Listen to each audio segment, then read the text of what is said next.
Excuse me. Yo. What's up? Oh my gosh.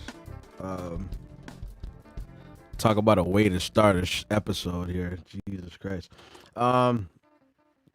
Thank y'all again for joining me on another edition of my second episode. This is my solo podcast channel entitled Speak Everything into Existence,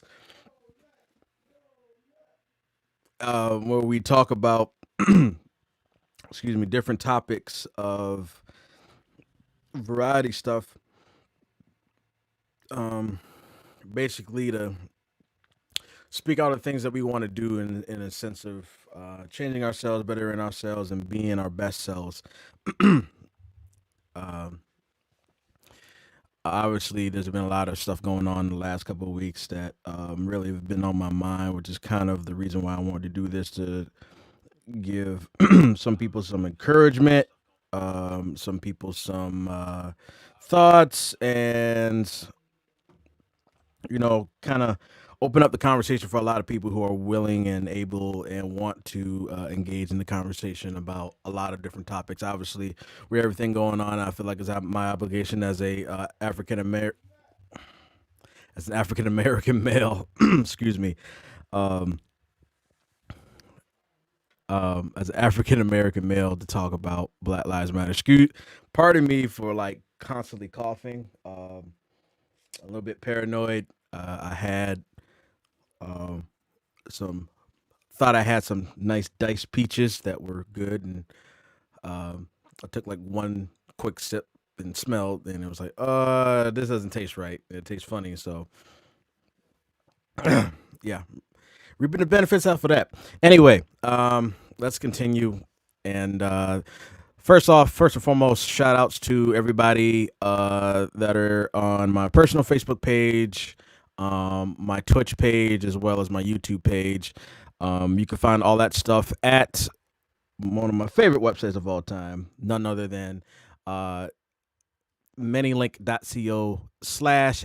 DJ Time Productions. Will have a lot of links to all of my accounts, all of my music, and all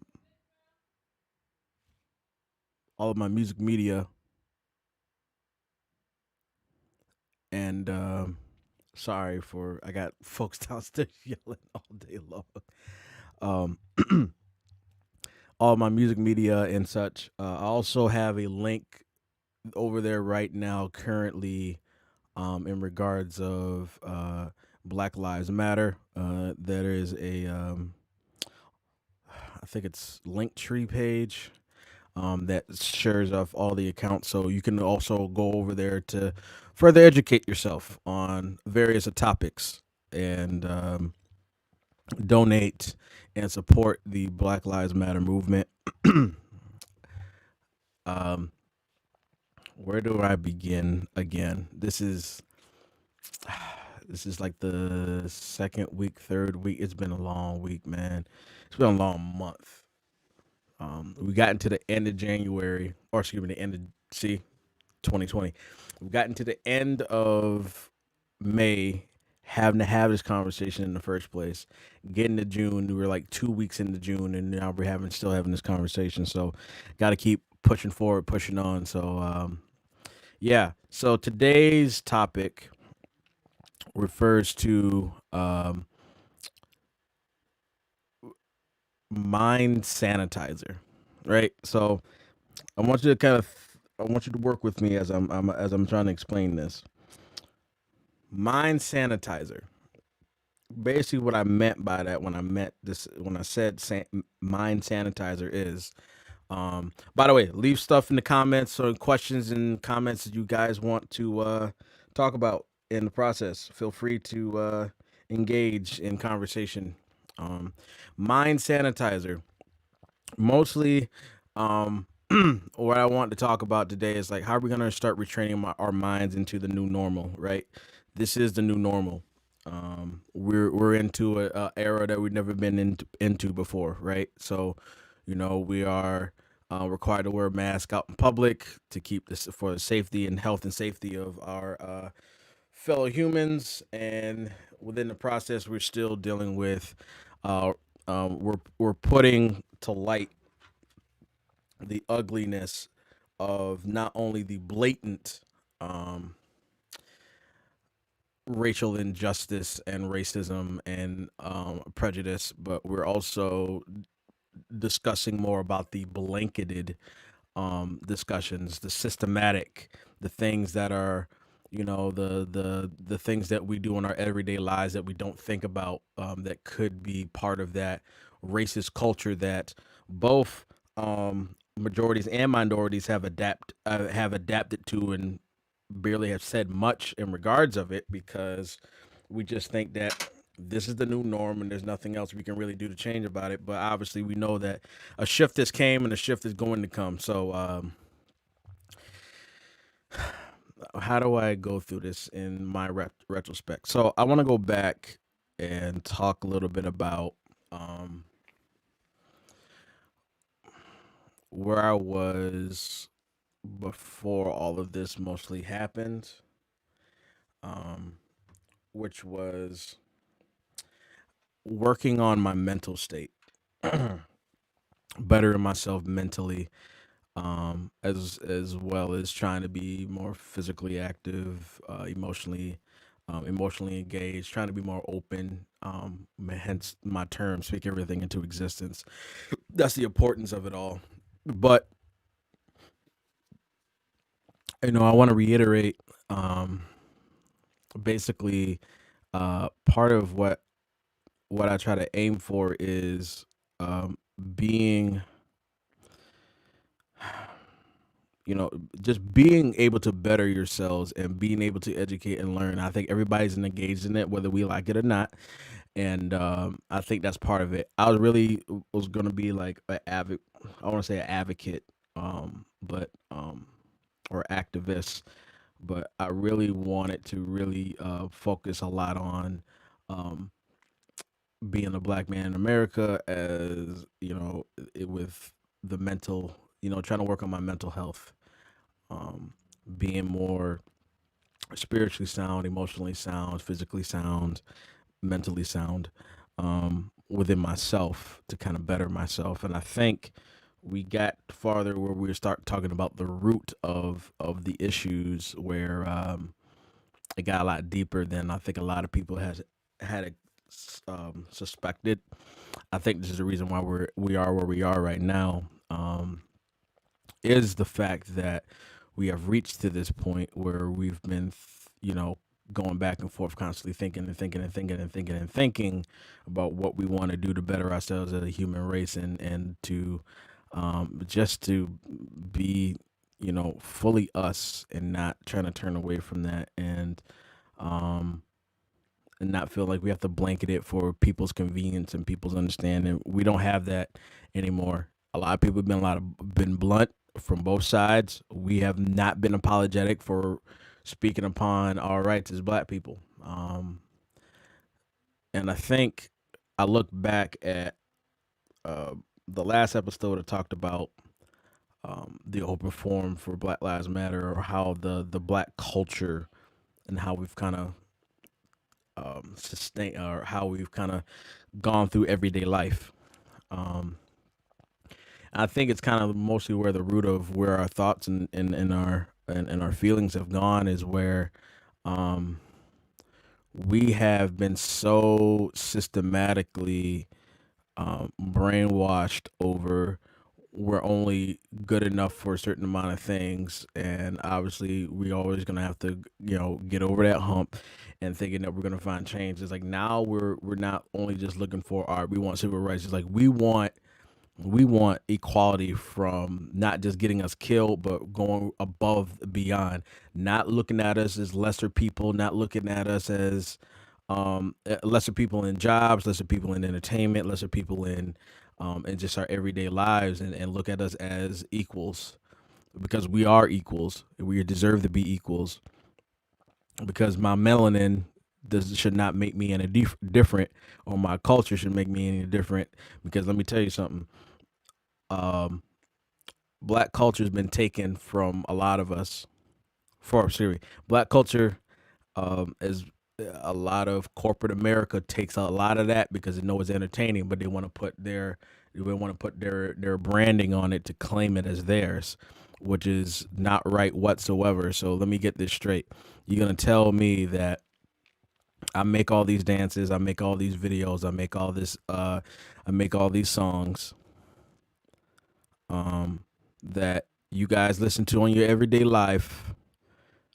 We produce for you. We from all levels, from either just music or growing crops and all these things of agriculture that we've brought up, and you guys capitalize on it, put your stamp on it, and then claim it as yours, and that's the problem, right? So, you know, we always kept talking about, all right, this is the P's and Q's, and or we always got to keep on our P's and Q's to make sure that we mess up, because any little small detail of us is micromanagement.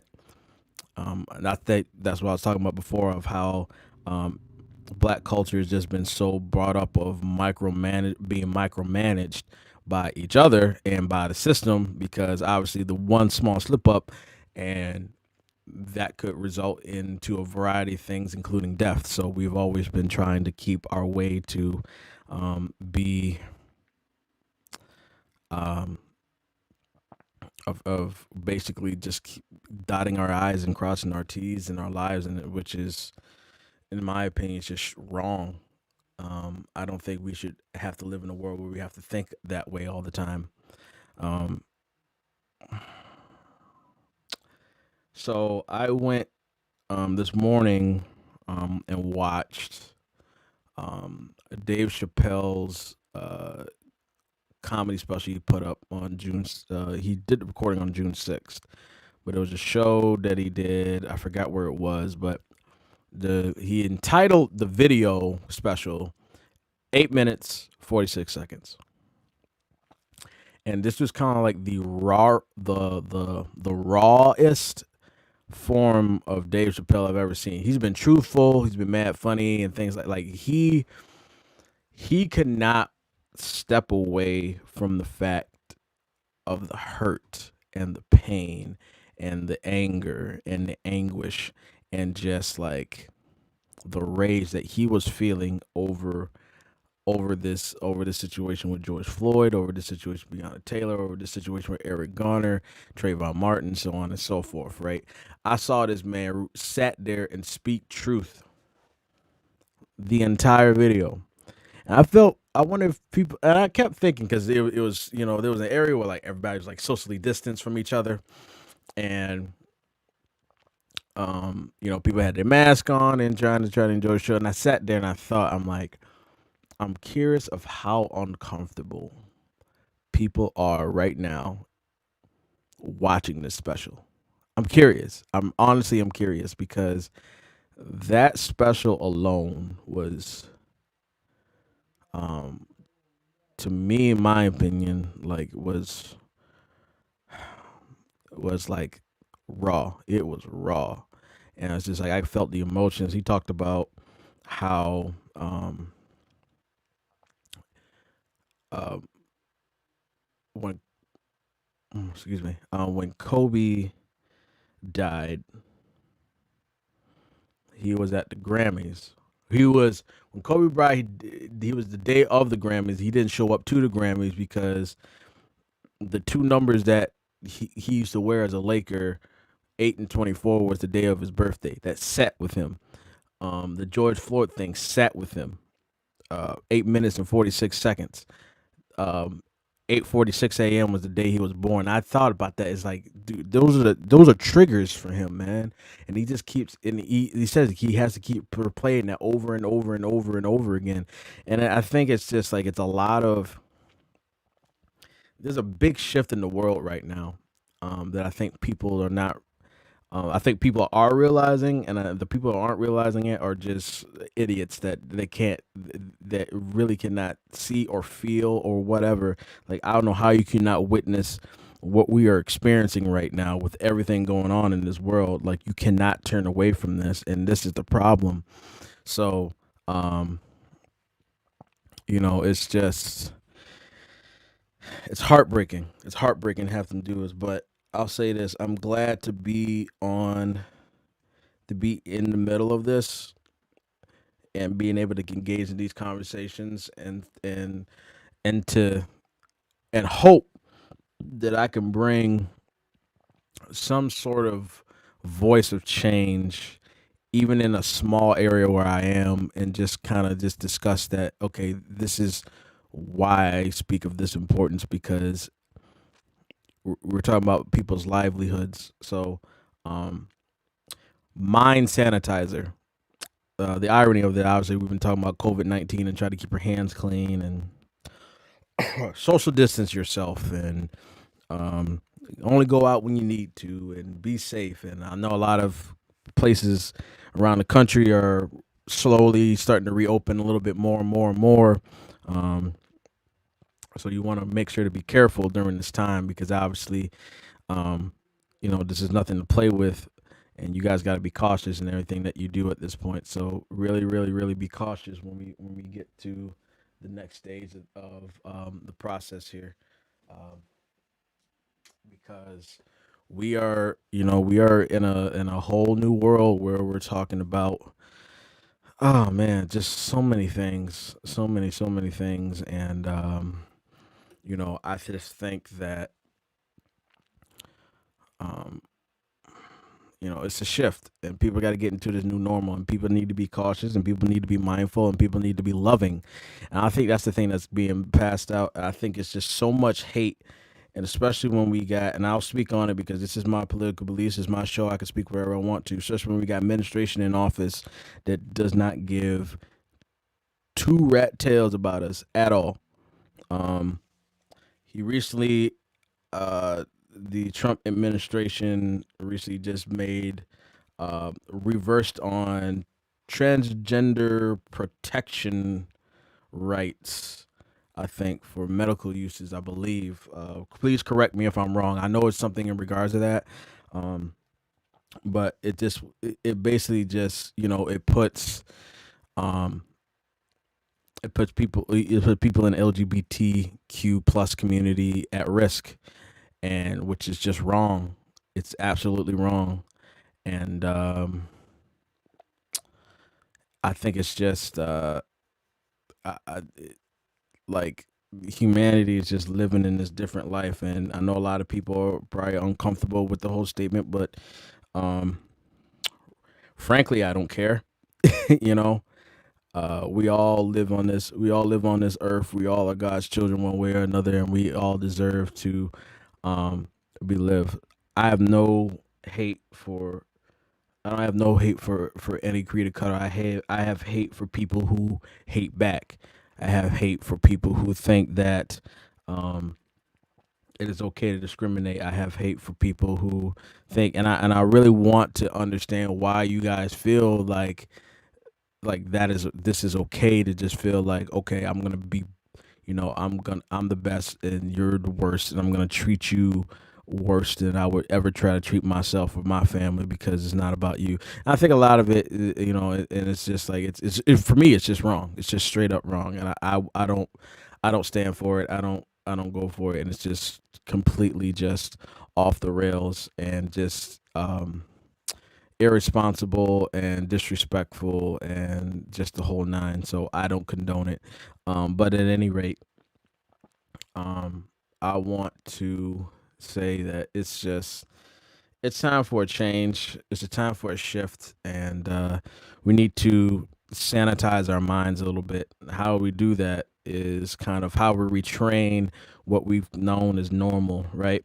Black folks, obviously, for a lot of white folks, is more like okay, understanding that um, we are treated the way that we are. Um, by not only police force, but there's people that are out to get us that just thinks it's cool that we're flight risk and we can, they can say what they want or feel what they want to feel and all that stuff. But you got to think about the undercover stuff that people don't really talk about because it's not blatant. The systematic discussions and about just the racial injustice at workforces where people getting people of color or different creator getting treated less like or treated with less compensation, things of that nature. I saw a for you who watch YouTube, there's a show called Bon Appetit. They do a lot of there's a food magazine that does a lot of stuff with culinary artists. There's a lot of culinary people that are white on these YouTube channels that they make, but they have a couple people who are or Middle Eastern, Black, Argentinian, I think Bulgarian. I think she is. I can't remember.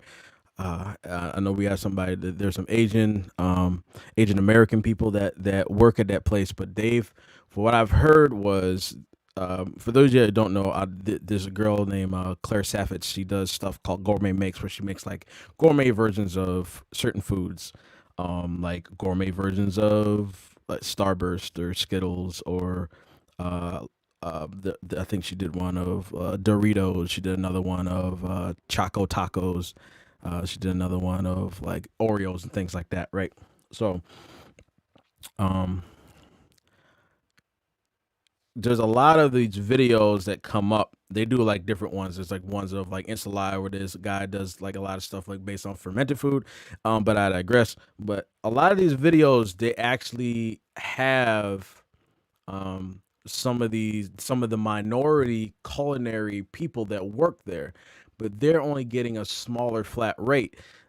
So these people who are doing these videos are getting their main whatever pay that they get from there, but they also getting extra compensation for the videos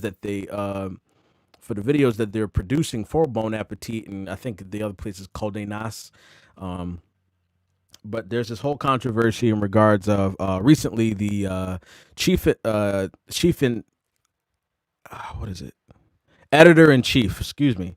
I think his name is Adam Rappaport. Recently resigned due to a resurface of a video, of a photo back in 2013 where he was in a Halloween costume, basically playing brown face of what he considered he and his wife at the time. His wife posted it of him and her basically trying to be stereotypical Puerto Ricans that we see in main media, which they consider to be like very like hoodish, thuggish type looks, which is not every Puerto Rican is like that, and which is disgrace. So number one is inaccurate. Number two is straight up wrong. But he had resigned in that because that's a lot of retraining that he had to figure out on himself. But another thing that came up was I think her name is let me make sure I get the name right. Let's see. Her name is Sola Iwalili. I think it is Iwali.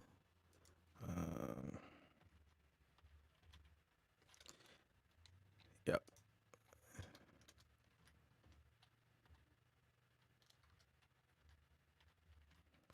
Sola El Whaley.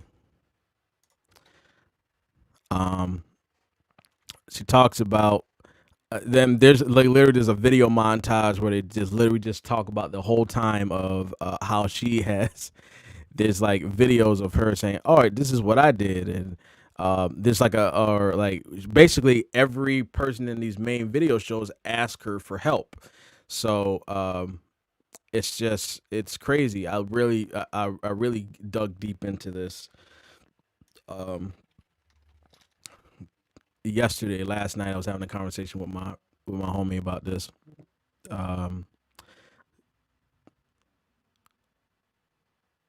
Yeah, so I'll kind of let's see if I have an article here that I can read for you guys real quick.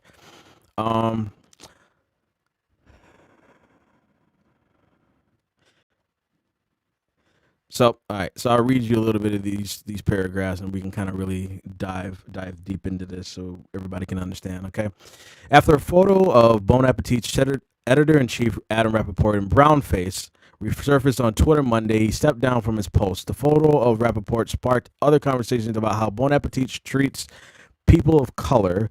Before his resignation, Bon Appetit assistant food editor Shola L. Whaley posted a statement on her Instagram condemning the photo and alleging that Bon Appetit only paid white editors for video appearances on the publication's incredibly popular YouTube channel.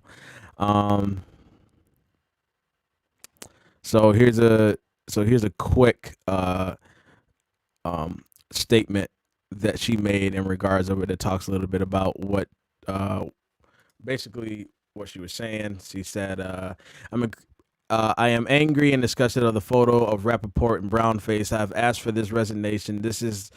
I have asked for this resignation. This is just a symptom of the systematic racism that runs rampant within the Condé Nast as a whole.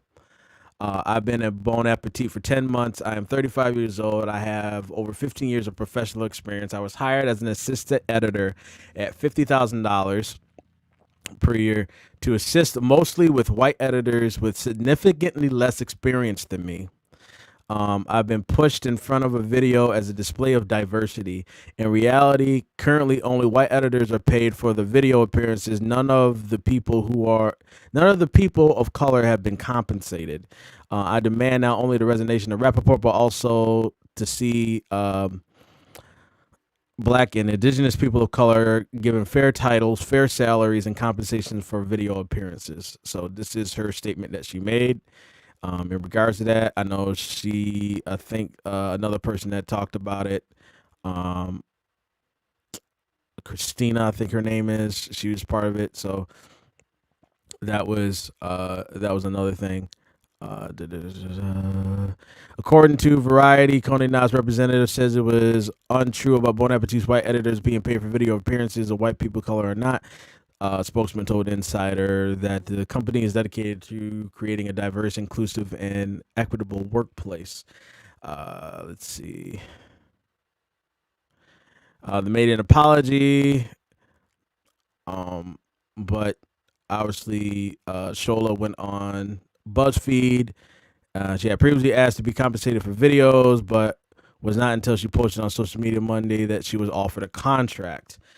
People on Twitter and Instagram, including other Bon Appetit staffers, began to rally around Shola E. Whaley in support, causing Shola to trend on Twitter. These are calls for Bon Appetit's account for the alleged paid discrepancies, appreciation of Whaley's culinary skill, and praise for speaking out. So basically, this is for the most part, there's a lot of people that are in support of him or of her, Shola, for, basically just being on the forefront and just talking about this thing and just, speaking of resistance. So, for a lot of people just think, oh, it's just a bunch of black folks just speaking. No, we want equality for all. So, people who are being discriminated upon, any race, any gender, any creed shouldn't be for, if you're for hatred, I mean, that's just straight up wrong. It's just, I just think it's just disrespectful on a lot of things. But yeah, there's another one where it really gets into how they talked about Bon Appetit and how they've, for the most part, like how they said, like, it's a very toxic environment as a whole, and it really gets into full detail in regards to that. Let's see, there's been people that they put a post on Instagram where it said food has always been political. We've often take recipes, cooking techniques, and emergency restaurants, but we also understand the food is inherently political. No further recent pandemic, we have documented our really daily. It's kind of just seems like it's very vague. Like they don't really talk about the whole entire thing. They did mention something in another post where they did talk about the fact that after his resigning and how they're expecting change and things like that. So there has been a statement that's been put up in regards to that. And again, there has not been, he's not been the only one. But here's a statement coming from Mr. Adam Rappaport himself that talks about it. Mind you, I'm just kind of going through all this because I want to make sure everybody's kind of up to date on why I'm mentioning this. But this is literally just going through just like toxic environments where we've like people are just like had to accept to let things slide, and it's not right. And I think people need to speak up upon those things and know that everybody has a voice of equality and everybody has a right to speak without or right to speak or right to be compensated for their contributions, regardless if it make it if it looks pretty on the screen or not. So he says something in a stepping down as editor in chief of Bon Appetit to reflect on the work that I need to do as a human being and allow Bon Appetit to get into a better place. From an extremely ill-convinced Halloween costume 16 years ago, my blind spots as an editor, I've not championed an inclusive vision, and ultimately has been at the expense of Bon Appetit and its staff, as well as our readers. They deserve better. The staff has been working hard to evolve a brand in a positive, more diverse direction. I will do all I can to support that work, but I'm not the one to lead that work. I am deeply sorry for my failings and to the position in which I put the editors of BA. Thank you. So that's kind of his sense of resignation, which again, he's not the only one. There have been numbers and numbers and numbers of different people who have basically just came out and just said, you know what, enough is enough. It's time for a change. I know that, and a lot of people are just wondering, is this how you honestly feel?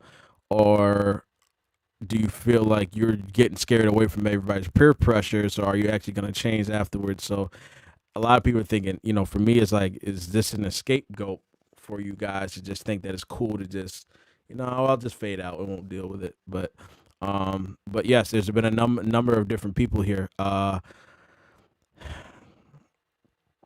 Let's see. Former Bon Appetit chair and chief at Rappaport, Vanderpump Rules cast members Christian Doubt and Stacey Schroeder made resignations. If we want to get if you want to get local, people have gotten fired for their lack of basically their lack of inclusion and lack of respect for different companies. So there was one where obviously you guys probably have heard in the Rochester area, Adam and Beck basically saying some comments saying that people were N-word-ish and pronounced it that way. Did not say the N-word itself, but said N-word-ish in regards to some stuff. Now, they've had a lot of history of certain things that they've said on the radio, which I've never agreed with, but that's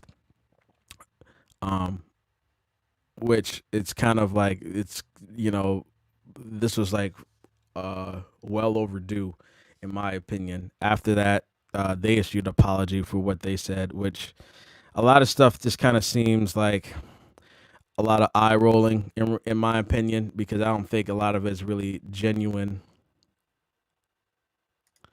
and it's just not right. And there's stuff that's got to be changed and things that just has to evolve as people. And I think people really need to understand that, which I don't think a lot of people did. But yeah, it's just really it's part of it. So number one, I guess, that we can talk about.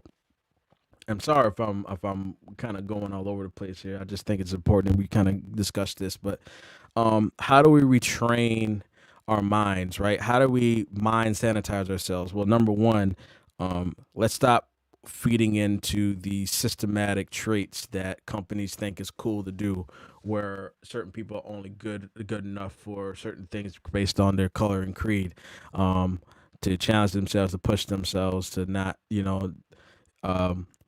we want corporate we want this corporate mentality where they think that, a bunch of people that think they should be up the top should stay up there, and people that are down there because based on who they are by character should stay down. We need to start building up those to make sure that we can see equity and equality for that, because it's not fair. Because there's a lot of people that are talented and a lot of different things, and I think they get, for the most part, just get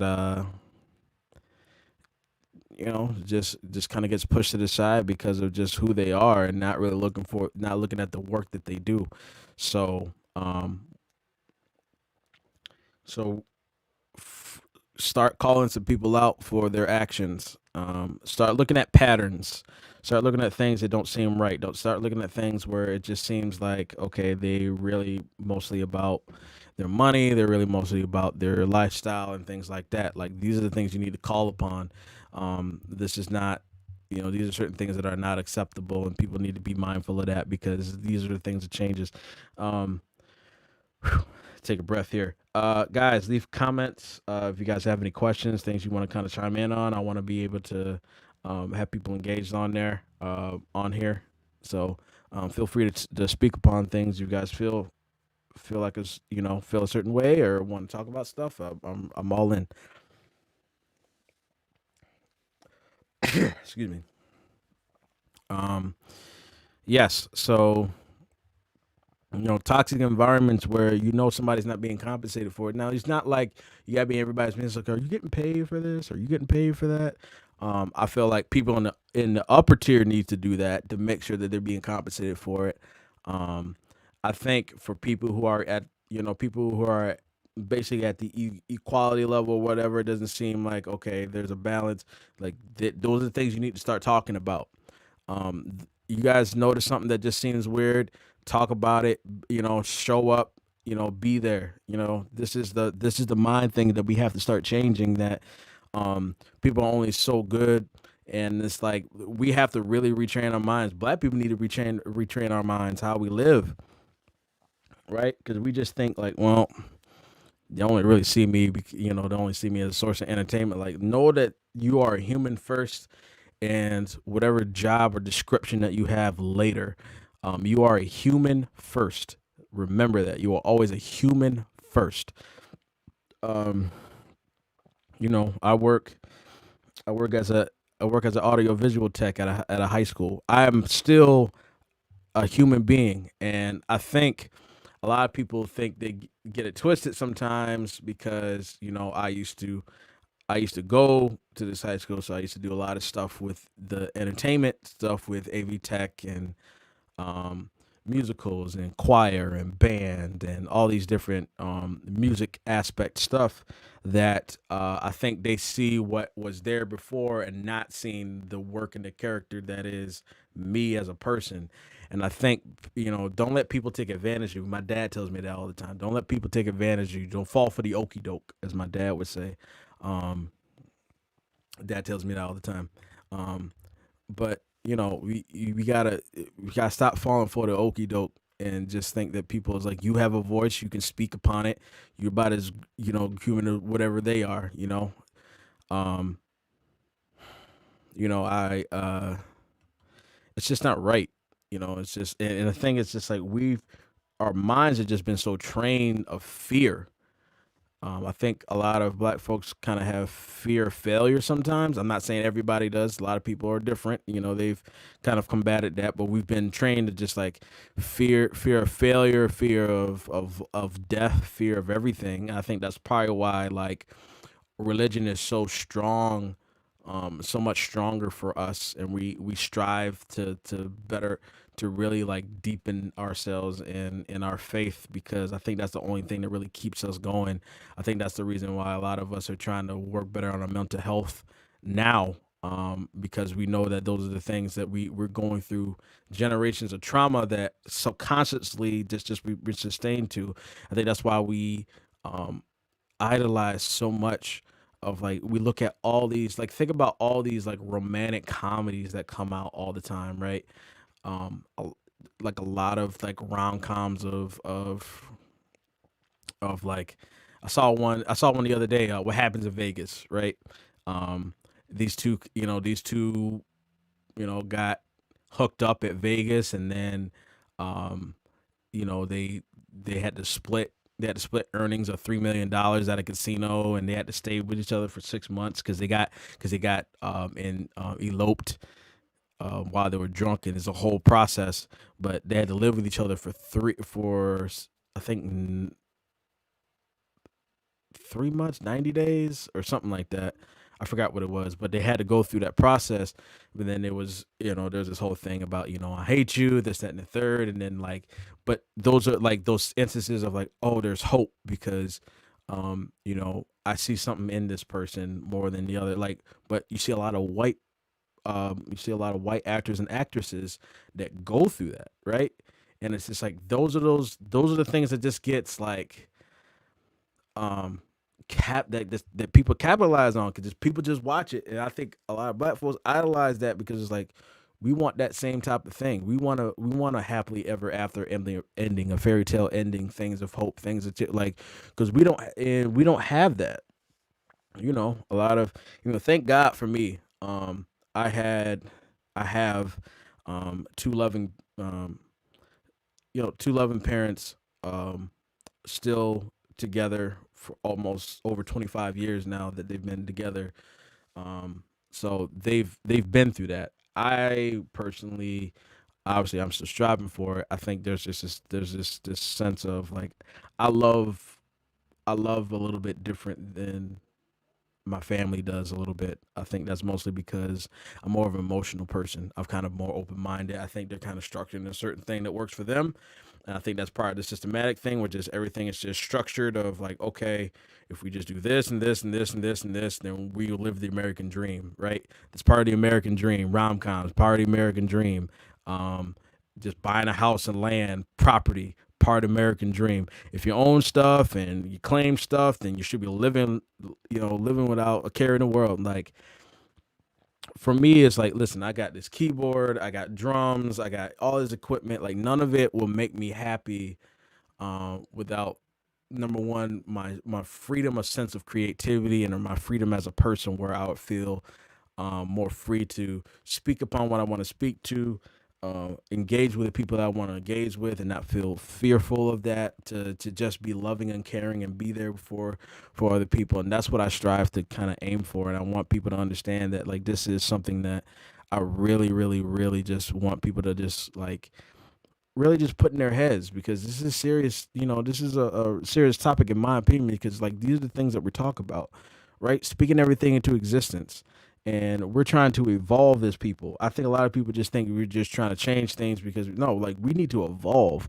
We need to stop going through the systematic thing. We need to start thinking about short-term changes and start thinking about the long term, where it's like where we trying to excel to goes there and stays there and just goes up. We should never stay plateau. We should never stop and go back.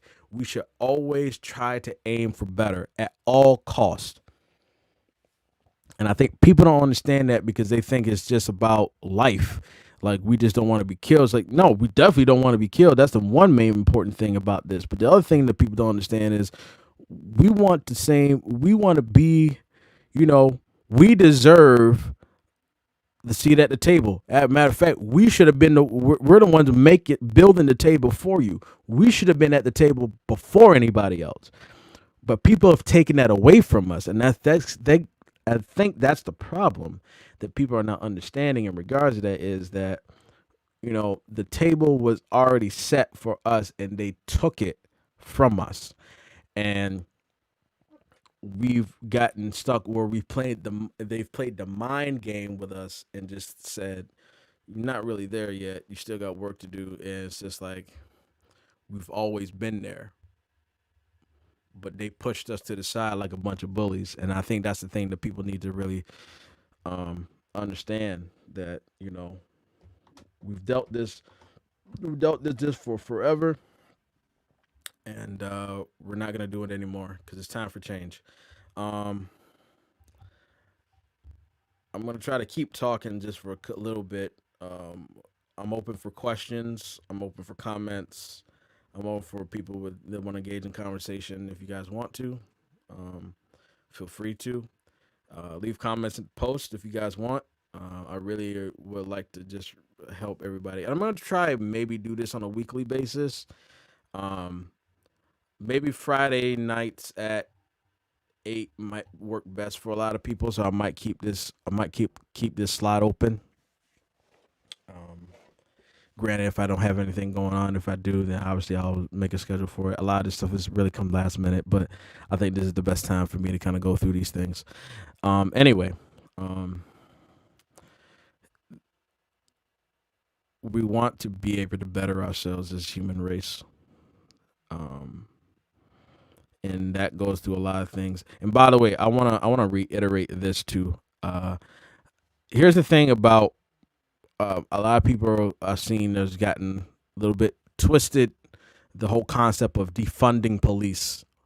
Um, Defunding is not literally saying get rid of all the money from the police where we don't have no more police. We're saying that we need to have less policing and more involvement of better putting that money, putting majority of that money towards something else, bettering our schools, right? I mean, look at all these budget cuts that we keep making, but keep putting money towards the police because we're just being brought in these. We need better schools, better city schools, better equipment for city schools. We need better housing for people who are living in lower income places. We're staying in these rundown, crash down houses that are not being built, apartment areas, things like that. Um, new technology, investing in technology. Like, think about this. Look at where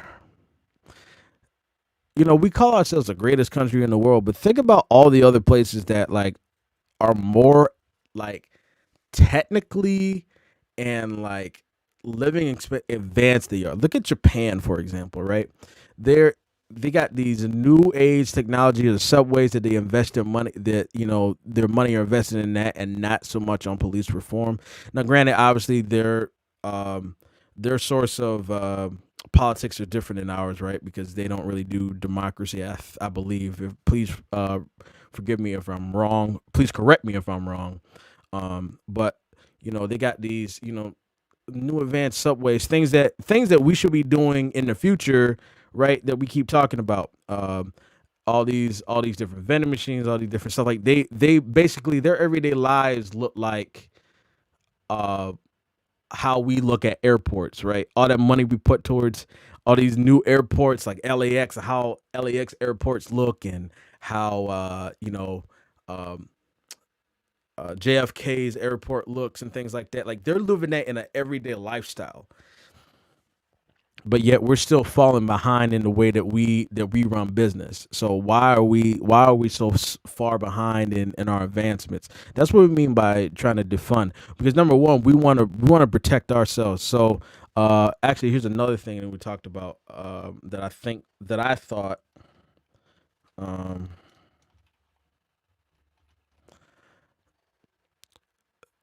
made a lot of sense, and I think it's in the step towards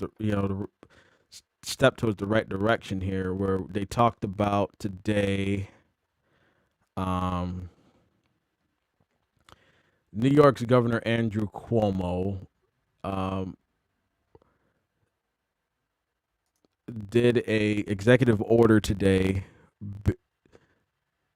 that said he would end funding for local governments that failed to adopt reforms addressing excessive use of force and bias in their police departments by April 2021. He said it would sign an executive order mandating, um, that oh my goodness, uh, manipulates, uh, reinvent and modernize their police departments to battle systematic racism. So this is the step that we're talking about. We're trying to get in, we're trying to get into a little bit more. So there is things in regards of trying to getting part of the community, and have a community board, and and things of that nature. So they said that he, you know, if this is police stations and things of that nature, um, and what they said, like, well, you know, what they was telling us is like that will be defunded if you do not make changes for those things, right? Sit down at the table with the local community, address these issues, get a plan, pass that plan by your local government, and this is local. And if you don't, if you're not going to get any addition, if you're not going to do that, you're not going to get any additional state funds. So basically, he's kind of putting the foot down. It's like you're not going to get the money that you want if you don't basically put your money where your mouth is um, and start looking for the change. You know, everybody saw that video of that police chief out there in New York City making that whole statement saying that stop treating us like animals and thugs and start showing us for some respect, which is the most ironic statement I've ever heard coming from somebody that works at a place where it's like, this is exactly where we're at. This is what we're demanding, and then we do it, and then like it gets happened to you, and now you're mad. So these are the things that we talk about, man. Like, you know, you guys, everybody wants change, but nobody really wants to do all the work. And you guys got to start doing the work for that to happen. So people need to really start thinking about that. Is like, man, like y'all really need to pay attention. Y'all really need to pay attention and understand that this is not a game, and we want justice for everybody. We want things to be fair. We want things to work for everyone. So why are we feeling like we got to be treated? You know, we're the ones being treated like animals and thugs because that's what the world depicts us as. So if we get killed by police, though, that's what we depict you guys as, because that's what you guys are showing us, because that's what systematically has been shown to us. But you guys have always been the good guys to a lot of people until these things come up, and then it's like, okay, here we go again. So like for a lot of black folks, we're tired of it. We want to change. And I think that's where we're trying to get to, guys. So I don't know. I think that's pretty much it, what I've got tonight. Again, thank you all for kind of tuning in to this. I'm gonna try to see if I can keep a fixed schedule on this. Hopefully we can continue the conversation. Feel free to leave comments on what was being talked about today and how we can always better ourselves, invest, involve, and evolve. Always been my motto. So always keep that to heart, and let's better ourselves for a better America and a better world and a better humanity for everyone. So again, everything you can check out, you can go over to manylink.co/@DJSTime Productions for all my social media, music media, as well as Black Lives Matter link tree for education and donations and bettering ourselves for the Black Lives Matter movement. And that's pretty much it for what I got tonight. So thank you guys so much for everything you guys are doing. And God bless you. God keep you. Speak everything into existence. Good night, everybody.